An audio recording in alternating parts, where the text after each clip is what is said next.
بسم اللہ الرحمن الرحیم۔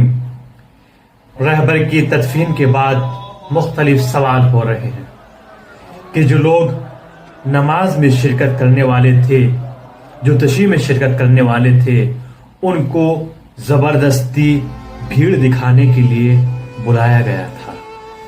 میرا آپ سے سوال ہے، آپ ایک اسٹوڈیو میں بیٹھ کر اپنے آپ کو خوش کر سکتے ہیں کہ زبردستی بلایا گیا تھا، جہاں پر 90 ملک کے لوگ آئے ہوئے ہوں، چاہے وہ حکومتی لوگ ہوں، چاہے وہ علماء ہوں، چاہے وہ عوام ہو، کوئی بھی ہو، 90 ملک کے لوگ بتائے گئے ہیں جو یہاں پر ایران آئے ہوئے تھے رہبر کی تشییع میں، اور 600 جرنلسٹ آئے ہوئے تھے، خبر نگار آئے ہوئے تھے، اور وہ آنکڑے جو خبروں میں بیان کیے گئے ہیں کہ ایران میں صرف 4.5 کروڑ لوگوں نے نماز میں تشییع میں شرکت کی ہے، اور آپ ایران کی آبادی دیکھیں جو کہ 9 کروڑ 30 لاکھ کے آس پاس ہے، اس میں سے 4.5 کروڑ لوگوں نے اس نماز جنازہ میں شرکت کی ہے، چاہے وہ مشہد میں ہو، تہران میں ہو، قم میں ہو۔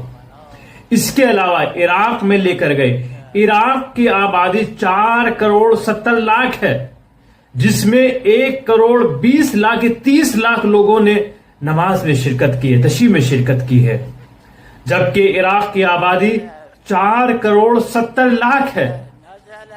یہ مجمع اتنا کہاں سے آیا؟ کیا اس کو زبردستی بلایا گیا ہے؟ آپ دیکھیں رہبر کی تشییع میں، نماز جنازہ میں ہر آنکھ اشک بار تھی، ہر انسان کی آنکھوں سے آنسو رواں تھے، جاری تھے، گریہ و زاری کر رہے تھے۔ آپ ویڈیوز میں دیکھیں کس طریقے سے انسان رہبر کے فراق میں رو رہے تھے۔